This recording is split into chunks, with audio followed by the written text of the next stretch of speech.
guys, Jamie here. So today I wanted to just quickly discuss sugar restriction and how it's linked to addiction. And addiction could be, to stimulants, caffeine, chocolate. It could be alcohol, fast food, processed foods, and, prescribed drugs like Ritalin, or even harder drugs like street drugs, and opioids.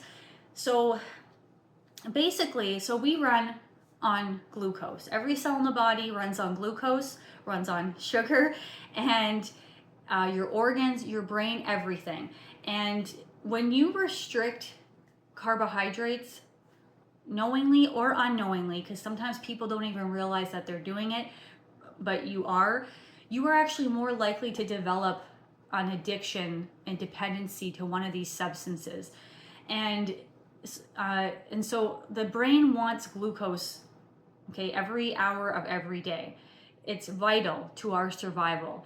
And when you're restricting, so you ever notice how a lot of people, they have these crazy food addictions and they don't understand why they can't kick that addiction? Like they're eating copious amounts of processed food, fast foods, and they're still not feeling fulfilled or like satiated, and they keep eating and eating. Well, that's because those foods have fat and sugar together, and the fat blocks the sugar from getting into the cell, so the brain never really gets the message, and it never gets enough sugar, and you end up, and you never get that like satiety signal, and you just keep eating and eating. You could eat like, I think we've all been there, where you could eat like a whole pack of cookies and you didn't even feel full, and you're ravenous for more, because the brain wants the glucose and it will find a way to get it.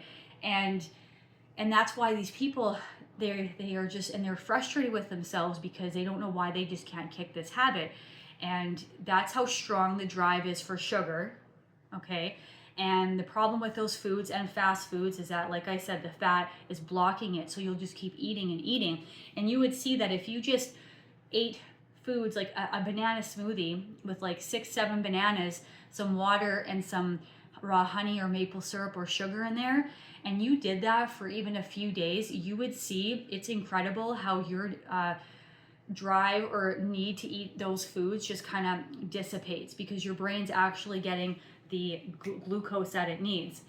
And same with caffeine. So when you restrict your carbohydrates and your brain's not getting the glucose, it will want to rely on adrenaline. Adrenaline is something that is like a survival mechanism that we have only precious reserves of, and we shouldn't be relying on it every day. And people will feel really good on high fat and high caffeine because they're living on adrenaline. Adrenaline can make you feel really good. That's why people are addicted to like adrenaline.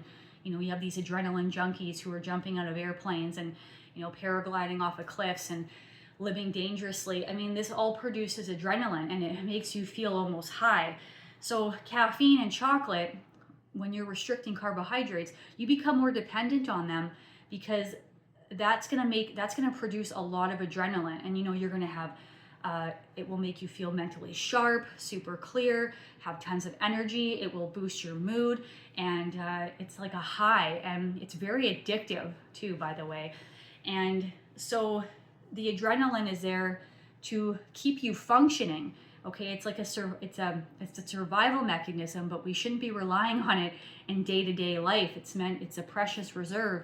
And so if you are restricting carbohydrates, which all keto people are, and that's why you'll rarely see a keto person who's not drinking caffeine or eating some sort of keto chocolate. And then the other thing is alcohol. A lot of these keto people, high fat people, tend to have red wine. It's like their one vice that they have at the end of the night. And again, wine is alcohol. It does have sugar in it. It's not the sugar that we want, because alcohol is a poison, but you'll see a lot of keto people, they'll have alcohol, and because the brain wants the sugar, it will find a way, and you'll just justify it like, oh, this is like the one thing I like is my coffee and my alcohol. And there's a reason. It's because the brain wants the sugar, you're starving it, and it will find a way.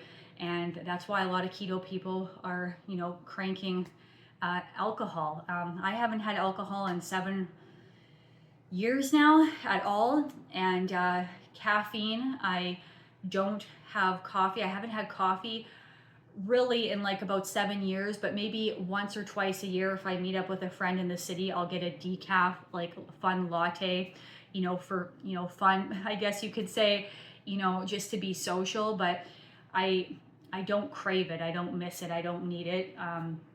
So yeah, that's been about 7 years now. And so when you just feed your brain what it is that it wants, a lot of these addictions will fall to the wayside. And another one is hard drugs or even prescribed drugs. And you are more likely to use these drugs, hard drugs especially. A lot of people who go to hard drugs, a lot of them have experienced PTSD or trauma. And there is a reason also for that reason why they seek these drugs out. And when you're going through PTSD and trauma, your brain wants glucose because the glucose actually protects the brain from being traumatized. But most people are eating high-fat diets, and so things are more likely to traumatize them when they're not getting glucose to the brain. And when you actually start feeding your brain glucose in the absence of fat, you will actually start to heal, spiritually, your soul. And you won't, and you'll be actually getting the very thing that our body and brain thrives and runs off of. So once you start giving it that, you will be much less likely to want to go to hard drugs or prescribed medications, because what they're doing as well is they're just taking, again, they release a lot of adrenaline, okay, and the adrenaline's taking the place. It's a survival tool, and so they produce the adrenaline along with the stimulants, the caffeine, the chocolate, and so that's why that's why these people are addicted to these drugs, is because of that, and it's making them feel good, and that's all they want, is to feel good, especially if they experience PTSD or trauma. And it'll keep them functioning, awake. Maybe they'll have good energy, especially depending on some of the stimulating drugs that are out there. But and so if you're restricting your carbohydrates and you're eating a lot of high-fat foods and you've been traumatized, you're more likely to go to these hard drugs, okay? It's a survival mechanism. The body brain wants to survive, and if it has to rely on adrenaline, it will. But if you just feed your body what it needs, the glucose, you won't want to take those hard drugs. And like I mentioned before, the other component to this is also getting in mineral salts and sodium. That's another part of the equation that I think is very important. So getting in your greens and vegetables and herbs and whatnot. And that is the perfect combination to preventing you from having these addictions, and also to get you off of these substances. So yeah. So anyways, that's my message for today, guys. Thank you so much for joining me, and I'll be back again for another video. Thanks, guys. Bye.